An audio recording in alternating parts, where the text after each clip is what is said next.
Alright, so a little bit earlier, I sat down to film an entirely different video than this one, but during the process, my phone started blowing up over on my desk, and I figured, alright, let me go check out what's going on. And I came to realize that Sony just unveiled more information about their Airpeak project, that is, their new drone that they're bringing to the market. Now, it came in the form of 3 separate videos as well as 1 press release. We got an extended look at that first teaser trailer that Sony put out last October in late 2020, so we got an extended look at what the actual drone looks like, and then we got a full 2-minute long commercial that they kind of put together shooting some prototype car with that Airpeak drone, and then we got a final video including Sony's CEO talking about the drone and talking about how it's going to be unveiled at CES 2021, which of course is virtual this year. But I think that basically that entire video was him just regurgitating what was put inside of this press release here on Alpha Universe. This really just kind of states, hey, we're making a drone, but it did find one important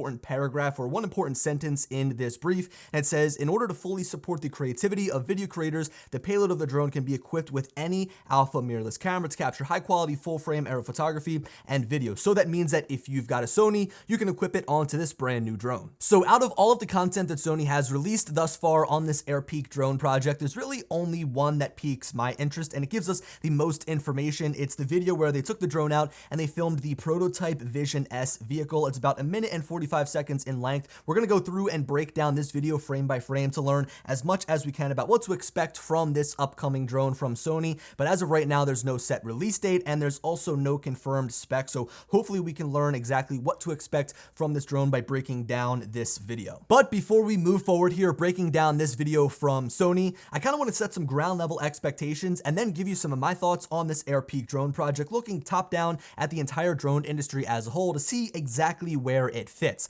So as you guys could probably tell right off of the bat by looking at the photos and the videos of this drone, it certainly is not a consumer level drone. It doesn't compete with the Mavic 2 Pro or the Autel Evo 2 Pro or the Phantom 4 Pro. This competes with DJI's Inspire series and the Matrice series, as well as the FreeFly Alta system. And if I had to kind of rank them on that upper end, it would be Inspire 2, Sony's Airpeak, and then FreeFly's Alta system. You could interchange those in there. I think that the FreeFly system goes on top because it can carry those much heavier cinema grade cameras. It carries a much larger payload. But at the end of the day, I think a lot of people would like to see Sony enter the consumer space, make a drone that competes with the Mavic level of drones. I understand that because a lot of people want to get their hands on this drone, but I think it kind of fits with Sony's mantra of making professional level cameras. So they're going to enter that space first. It's going to be a great complement to the awesome camera lineup that they already have right now. And then once they get their foot in the door, once they establish themselves as a drone manufacturer, they're then going to make a much more affordable drone. That's just me speculating, but that's what I think right off the bat. Now, there are a couple of reasons why I personally am really pumped up for the release of this drone. The first of which is kind of selfish. It's because I am a Sony shooter. I've got Sony glass, I've got Sony camera bodies,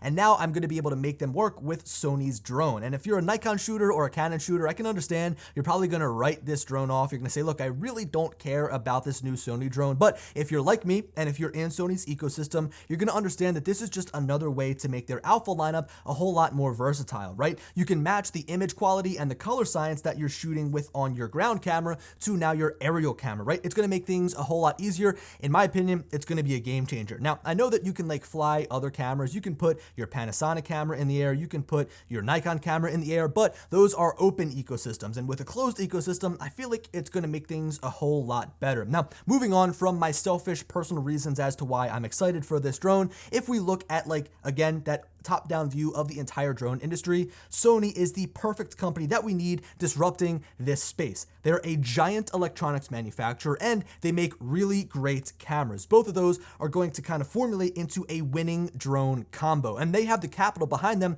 to push forward and move on and on and on to dominate this space. DJI right now is the lone player, and we see a lot of these small drone manufacturers come into play. They come out with one drone. It kind of has like that one little feature that's their claim to fame, and that's the reason why it's so popular, and then they don't come out with a second one. It's because usually they fizzle out. They run out of money. They're unable to continue to manufacture that drone. But with a company like Sony that makes so many electronics and has so many different arms, they make phones, TVs, laptops, etc., etc., they've got the capital to push forward and make this drone program work. And from the footage that I've seen so far with whatever camera they use to shoot this video with, it looks like it's going to be a winner to me. All right, so I've made you guys suffer for way too long. Now let's go ahead and break down this trailer, I guess you could call it, this video that Sony put out shooting this new Vision S prototype vehicle. I've just got it here playing inside of my editing software. I've got some points here that I want to point out, but we're going to watch the entire thing together and see what we can expect from this drone from a hardware standpoint. So they kind of set the scene here. They're bringing out the drone inside of this case, which looks fairly large, about the size of my Inspire 2 case. We'll stop it here. This is our first look of the drone. We'll go frame by frame. It shows them screwing on the legs, but there are two things I want to point out, right? Actually, three things. First of all, it sits in there. The arms actually don't fold, so they're spread out inside of the case, but it's really easy. It looks like to set it up, you screw on the legs, pull it out, attach the camera, and go. So that is fairly easy, but it doesn't break down and fold for an easier travel. Also, I want to point out right here in the center, that is the gimbal mount right there. So it connects into there. It'll mount the gimbal and your Sony camera. And just underneath of there is sort of like a module that's going to house all of the vision positioning sensors and the obstacle avoidance sensors. So if you look on the bottom, there's like 4 different sensors. And then on the front, there are also some sensors, which we'll see here in a bit. But those 3 things, right? It doesn't fold down. Looks like an easy setup. The gimbal placement is right there in the middle. And then we've also got those obstacle avoidance sensors and the vision position sensors right there on the front. So now we'll move forward. There's going to be a lot of stops here in the beginning because there's a whole lot to go over. So this gives us a look at the back side of the drone, or maybe the front side of the drone, I don't know, but regardless, this gives us a look at the propellers. We'll go frame by frame. You'll see that they're easy to screw on. That's definitely a nice add-on there. I don't want to have to be using a tool. We're going to continue to go frame by frame here. The next scene shows the front side of the drone. It shows them setting up the gimbal, and there's a lot to look at here. This is probably one of the busiest frames that we can see. So right on the front side of the drone here, we've got 2 obstacle avoidance sensors as well as an FPV camera, just like we saw on the Inspire 2. It looks just like the Inspire 2 setup as well, which is kind of eerie. So we've got the 2 forward obstacle avoidance sensors and that FPV camera for the pilot to look at, so that the pilot doesn't have to look at what the camera sees. They can always fly forward. And then on the right side, we also have 2 more obstacle avoidance sensors. So I would say that this is going to have omnidirectional obstacle avoidance all the way around the drone. That is definitely a plus for a drone that is carrying a very expensive camera and also a very expensive drone at that. We also see sort of like these arms here that are going to lift the actual legs up as you're flying around. So those are the things that I noticed right here off of the bat. We also kind of see the gimbal setup. It looks like it's a very big, beefy gimbal, able to give the camera a nice range of motion. We'll go a little bit further here.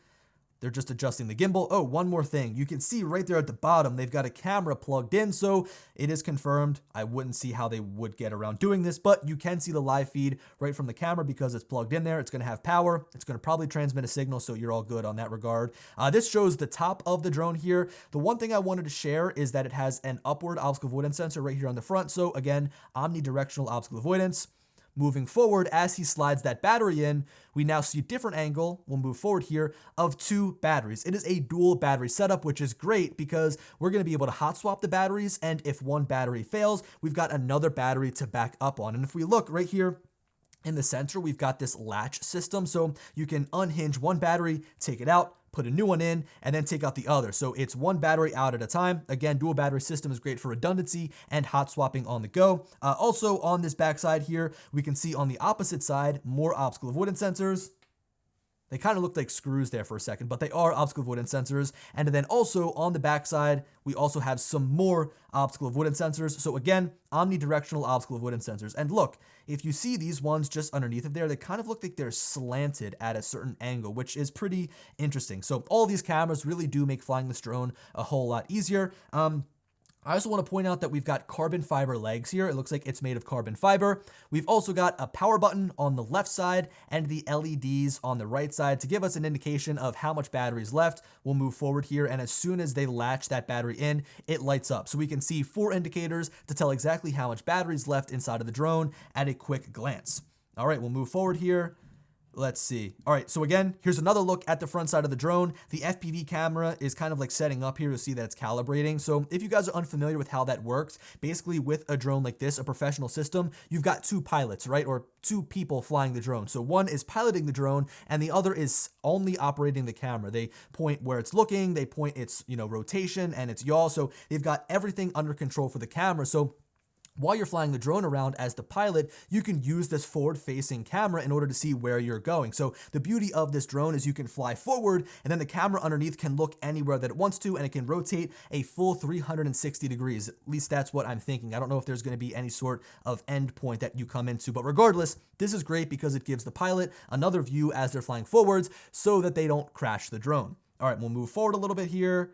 Stop again. This gives us a good full look at the entire drone. And I gotta say that it's narrow, right? Like, I feel like the arms are really short and stubby, but it kind of cuts down on the profile of the drone as a whole. You also get a good look here at the LEDs that are apparent on each of the arms. I would say that those are probably the only LEDs that we're gonna get on this drone, but you can kind of see the whole design of it. I think it looks pretty cool. It looks really mean. It looks really badass. And again, as I'm looking here down at the bottom, the camera, the gimbal looks like it has a really good range of motion so that you're going to be able to point this camera in a lot of different directions and shoot some really great cinematic video. But other than that, this just gives us a nice wide shot at the whole entire drone.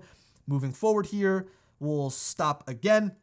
This gives us another look from, I would say, the backside of the drone, and it confirms kind of my thought process of this drone being really tight and really narrow, right? Like, those arms are really small, but it cuts down on the footprint of the drone as a whole, which makes it easier to travel with, right? The longer those arms are, the larger the case has to be, so this makes it just a little bit more compact and easier to travel with. I feel silly calling this a compact drone, but yeah. Also, you've got to look at both pilots here. So it is a dual operator capable drone. You've got one piloting and you've got one controlling the camera. That was a given. We'll move on and stop again. We've got the lifting arms. We don't have to pause it there. And we've got the camera rotating around. So that gives us a really good look. I'm actually going to go back here. That gives us a really good look at just how much room this camera has to move around. The body is so high up from the drone that even when you're pitching forward and flying really fast, it's going to be easy to shoot really good video with this thing. So I know that we just went like total rapid fire. I think that my brain hurts from talking about all of that stuff, but they went in like quick succession there in like 10 seconds. They showed all these different angles of the drones, but it gave us a really good understanding again of what to expect from this aircraft. We'll move along here. We've got the drone flying around, shooting some footage here. This gives us a good look at the controller. This is the first look that we get. So of course, he's flying an iPad. That means that we're going to get a controller that is able to use an iPad with an application. I assume it's going to be like an Airpeak app that you can download. And when we're looking at it here, we can get a good understanding of what buttons that we get. It looks like there's maybe a power button or a mode switch button in the middle. We've got the record button. We've got a takeoff button. It looks like right there on the left side. I'll put my mouse over it. And then we've got the controls on the right side, of course, the sticks. And then we can also look at the application here, right? So it looks like we've got some basic information on the top and on the bottom. Looks very familiar from what we've seen, but it also looks like this guy is only seeing the path of the drone itself. There's no like camera view on the drone. Now, of course, they're probably superimposing this image here on the screen. It's not actually captured with the camera. So it's going to be interesting to see how this companion app works along with this drone. And the remote itself looks like it's kind of wide and something you definitely want to use a lanyard with because it's a little bit larger. We'll see that here in a couple of seconds. So now we see the drone in action. I've got to say, they didn't do it much justice. These drone shots really are not that good. It looks like it was thrown together at the last minute. Oh, we missed it there. We'll go back. This is the backside of the remote, so it looks like we've got some switches on the back. We've got the spot where the actual cord attaches to in the back, and we've also got like a handle there on the back, as well as what looks like a gimbal wheel there on the left side of the controller. So it looks like it's going to be a pretty good remote controller. It's larger, so you've got room to grip it and fly with it. I like that. I don't like the smaller controllers, but I think that that is going to be something that will kind of feel out on the time that we get it and we fly it, which who knows when that will be. We'll move forward here. This just shows them calibrating the camera or the gimbal.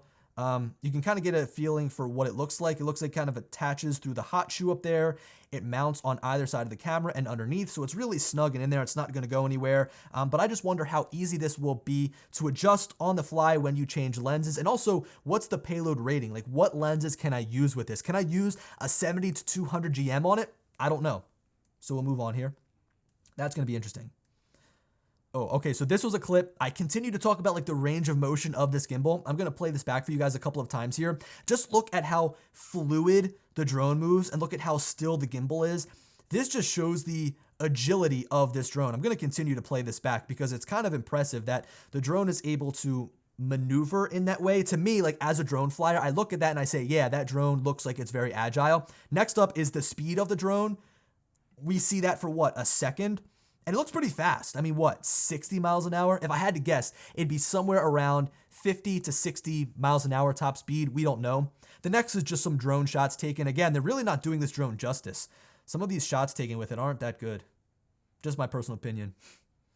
All right, so now we see some other footage shot. This is some of my favorite shots. I keep flying past the marks. So this is interesting. We've got the guy on a computer plugged into the remote controller, connecting to the drone. So I wonder if they're going to come out with some sort of computer application to download files onto the computer, or maybe to update firmware. So that's going to be pretty interesting. You can connect a computer into the drone itself. Again, we get a look at the backside of the drone, the backward obstacle avoidance sensors right there, as well as the dual batteries, which who knows how long this flight time is going to be, but those batteries look pretty beefy. I mean, if you look at the actual housing of the drone itself, it looks like the entirety of this is all battery, which is good. I mean, you want a longer flight time.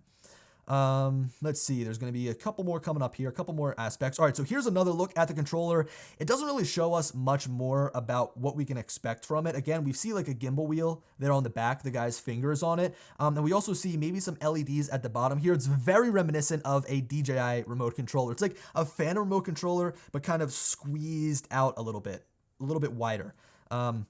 So yeah, I figured I'd stop it there. The rest of this is just kind of like drone footage. It shows the drone flying around. It shows footage shot with the drone. I can just imagine flying an A7S III on this drone is just going to be magical. It's going to be so buttery. There's a good look at the drone itself again, if you're interested. Looks like they got a Sony camera back there, but that's another side of the drone. We've seen pretty much every single side of this drone so far, and it looks like it has, if I had to guess, 2, 4, 6, 8, 10, 12-ish sensors on it. Just off the top of my head, bad math. But again, I mean, it's good that it has all these sensors. The Inspire 2 only has forward and downward obstacle avoidance. So here's another thing that I wanted to point out. It looks like they've got an external monitor that's able to view exactly what the Sony camera screen looks like. So if you're familiar with the interface, that's exactly what you see when you're shooting with this drone. So I wonder if, like from here, you're going to be able to display the feed on another monitor for somebody. This is something I just wanted to bring up. It's got my mind spinning a little bit. It looks like a Sony made monitor. I don't even know if the TriMaster is something that you can buy. That's something that I'm not aware of, but regardless, it's going to be cool to be able to wirelessly transmit this video back to Video Village or to somebody that you're going to be working with so that they can see what's going on. And just seeing these values on the bottom, I wonder, and I'm assuming that you're going to be able to control all of the camera functions directly there through the actual screen, right? Like, can you change white balance and aperture and your ISO all on the fly? I assume that's going to work, but I think that it might depend on the lens, right? Like if you've got a lens that requires the aperture ring to be spun and it doesn't connect directly with Sony's camera, it might be a little bit difficult, but